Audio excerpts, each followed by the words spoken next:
Saya mau menunjukkan sedikit progres pembangunan IKN per Januari 2026. Posisi saya saat ini ada di Taman Kusuma Bangsa yang ditandai dengan patung Presiden pertama Soekarno dan patung Wapres pertama Muhammad Hatta. Nah, dari sini kita bisa melihat sebagian kawasan IKN, terutama untuk kawasan inti pusat pemerintahan atau KIPP. Nah, misalnya yang paling pojok kanan, gedung berwarna biru atau bernuansa biru, itu adalah gedung Bank Indonesia yang sudah mulai beroperasi.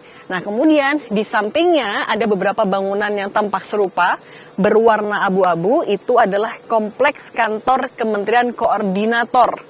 Nah, jadi nanti beberapa kantor Kemenko, mereka akan berkantor di sini yang posisinya ada di sisi kanan dan di sisi kiri dari Istana Negara dan Istana Garuda.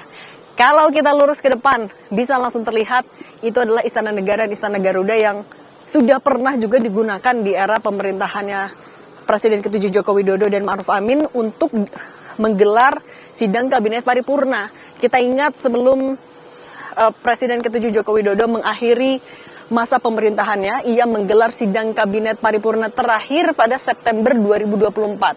Saat itu ia juga sempat mengucapkan terima kasih atas dedikasi dari menteri-menterinya, sekaligus juga meminta maaf.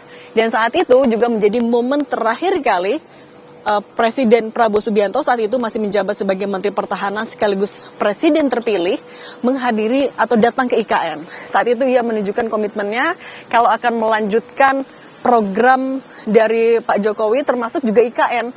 Nah, komitmen untuk melanjutkan IKN ini salah satunya ditandai dengan kehadiran Presiden Prabowo Subianto di IKN hari Senin 12 Januari bermalam, kemudian dilanjutkan ke hari Selasa 13 Januari 2026.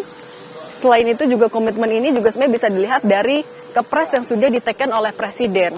Nah, dengan adanya kepres ini, artinya per tahun 2028, IKN akan menjadi ibu kota politik yang ditandai dengan selesainya pembangunan